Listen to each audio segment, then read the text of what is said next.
नमस्ते, जय श्री राम। आजकल आपने लोगों को देखा होगा हिंदू धर्म क्या होता है, भगवान क्या होता है, हिंदू धर्म कुछ नहीं है, भगवान कुछ नहीं है। इस प्रकार की बातें हम लोगों ने लोगों को करते हुए देखा होगा। ये कोई दूसरे नहीं है, हमारे और आप जैसे लोग ही हैं। परंतु आपने कभी सोचा इनके मन में ये बातें आती कहाँ से हैं और कौन सिखाता है इनकी बातें? कौन है हिंदुओं के दुश्मन? आज हम बात करते हैं हिंदुओं के 5 दुश्मन के विषय में। हिंदुओं के 5 दुश्मनों में से पहला दुश्मन आता है बॉलीवुड, क्योंकि बॉलीवुड को देखने के बाद ही और जो बॉलीवुड हमें कहता है वही हम शिरोधार्य करते हैं। हमने भगवान रामकृष्ण को अपना आइडियल ना मान के इन बॉलीवुड के लोगों को हम अपना आइडियल मानते हैं और ये आइडियल ही हमें सिखाते हैं भगवान कुछ नहीं होता, भगवान पे जल चढ़ाना बेकार है, वैष्णो देवी जाना बेकार है, हिंदू धर्म बेकार है, हिंदू संस्कृति बेकार है। और क्योंकि वो हमारे आइडियल हैं, उनको हम अपना आइडियल मान चुके हैं, इसलिए हम उसको फॉलो करते हैं। परंतु यही बॉलीवुड कभी ईसाईयत और इस्लाम के विषय में कुछ बातें नहीं करता, परंतु हिंदुत्व इनके टारगेट पे होता है। वही हमारे बच्चे देखते हैं, उन्हीं की फिल्में, उन्हीं की वेब सीरीज़, और वही हमारे सामने रिएक्ट करते हैं। जब दूसरे दुश्मन की हम बात करते हैं तो हमारे पास जो दूसरा दुश्मन है वह है हमारे पास नए नए देवता, मज़ारें। आपने देखा होगा लोगों को हिंदू धर्म में कि वो नए नए देवता को लाने के लिए आतुर रहते हैं। रामकृष्ण से मन नहीं भरता, शिव से मन नहीं भरता, दुर्गा माता रानी से उनका मन नहीं भरता, तो नए नए खोज में रहते हैं। इसी प्रकार से वो कभी साईं को ले आते हैं और कभी उससे भी नहीं होता तो मज़ारों पे भी मत्था टेकने चले जाते हैं। और ये मज़ार वही होते हैं जिस मज़ार पे, जिनके ऊपर मज़ार बनाई गई होती है, उसको ना जाने कितने कीड़े कब के खा चुके हैं और उन्हीं से हम माथा पटक के मांगने जाते हैं। जब हम तीसरे दुश्मन की बात करते हैं तो तीसरे दुश्मन हमारे और अपने ही हैं, जिनके लिए हमने अपना तन मन धन सर्वस्व दे दिया और वही हमें अपने धर्म से हमें काटता है। मैं बात करता हूँ हमारे अंदर ही, हमारे हिंदुत्व के अंदर ही, हिंदुओं के नाम पे ही बहुत बहुत ठेकेदार बने हुए हैं, जिनको अपने अपने संप्रदाय बना चुके हैं। ये वो लोग हैं जो अपने आप को रामकृष्ण से शुरू तो करते हैं, भगवत गीता और रामायण से शुरू तो करते हैं, परंतु धीरे धीरे ये लोग रामायण को साइड कर देते हैं, भगवत गीता को साइड कर देते हैं और इनके अपने ग्रंथ आ जाते हैं। और अपने ग्रंथ आने के बाद इन्होंने भगवान को भी साइड कर देते हैं और स्वयं भगवान बन के आ जाते हैं। आपने लोगों को देखा होगा, ये वही लोग होते हैं, धीरे धीरे भगवान की मूर्तियां होती हैं मंदिर में, भगवान की मूर्तियां भी हट जाती हैं और इन बाबाओं के फोटो और मूर्तियां लग जाती हैं। ये हमारे धर्म के बहुत बड़े दुश्मन हैं। जब हम चौथे दुश्मन की बात करते हैं तो चौथे दुश्मन भी हमारे कोई और नहीं है।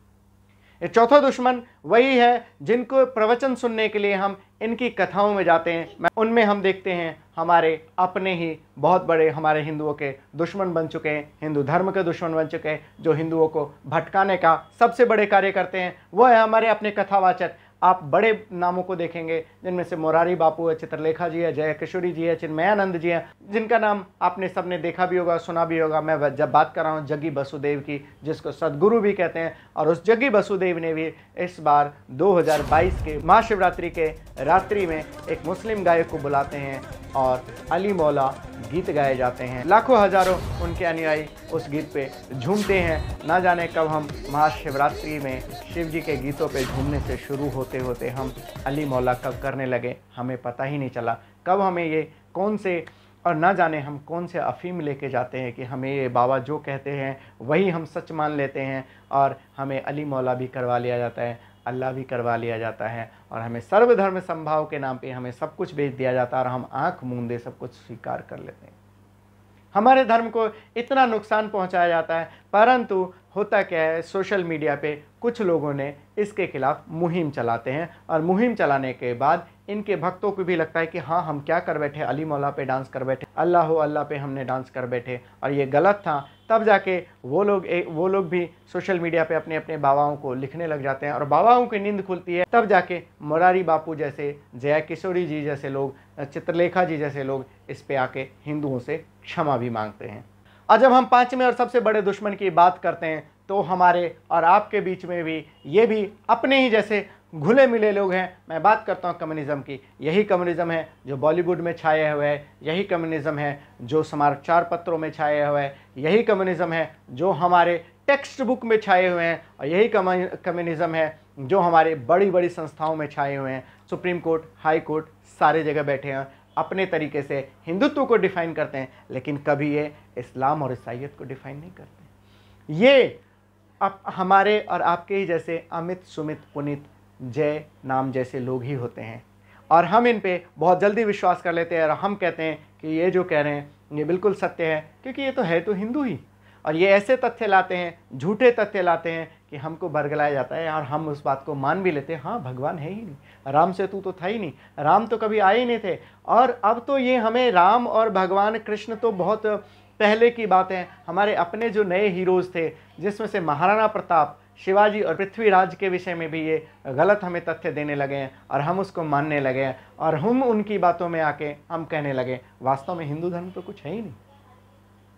और जिस प्रकार से कम्युनिज्म ने हमारे टेक्स्ट बुक में लिखवाया, और हमने उसे स्वीकार कर लिया कि हाँ सच में माता सीता जो है रावण के नाभि से ही आई थी, और हमारे धर्म में हिंदू धर्म सबसे बेकार धर्म है, हमारे यहाँ तो कोई योद्धा हुए ही नहीं, और इसी को हम अपना ग्लानि मान लेते हैं, और हम कहना स्वीकार कर लेते हैं कि हिंदू धर्म वास्तव में कुछ भी नहीं है, हिंदू कभी कोई हुआ ही नहीं, हिंदू में कोई योद्धा हुए ही नहीं। राम और कृष्ण तो काल्पनिक है, शिव की भी तो नाम भी नहीं लेना। राम और कृष्ण की तो अभी की बातें करते हैं, 5000 साल और 1 लाख साल पहले।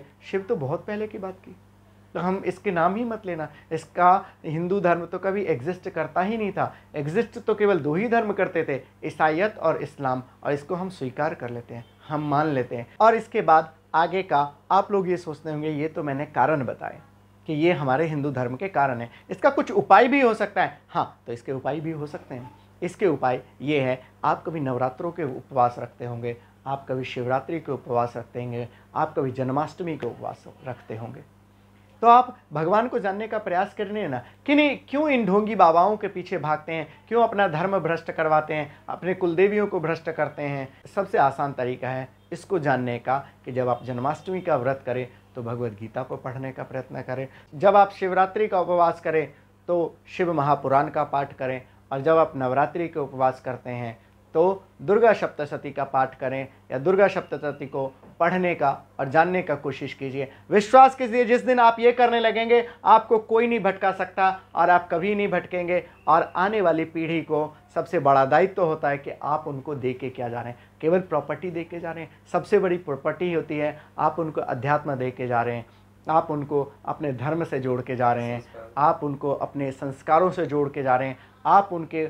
उनको अपने देश से जोड़ के जा रहे हैं, आप उनको संस्कृति से जोड़ के जा रहे हैं, आप उनको अपने देश से जोड़ के जा रहे हैं। इससे बड़ी और प्रॉपर्टी आप क्या दे सकते हैं। प्रॉपर्टी, कुछ प्रॉपर्टी नाश हो सकती है, परंतु इस प्रॉपर्टी का कोई विनाश नहीं हो सकता। और हो सकता है कल होके आपके बच्चे भी बड़े गर्व से कहें कि हाँ मैं हिंदू हूँ, हाँ मैं हिंदू हूँ। और जब आप बच्चों में इस प्रकार के संस्कार देंगे तो आपकी लेगेसी को वो आगे तक ले जाएंगे, और संभवतः हमारा धर्म भी बच जाएगा, हमारा भारत भी बच जाएगा, हमारा देश भी बच जाएगा। इन बातों पे आपको विचार करना है। नमस्ते, जय श्री राम।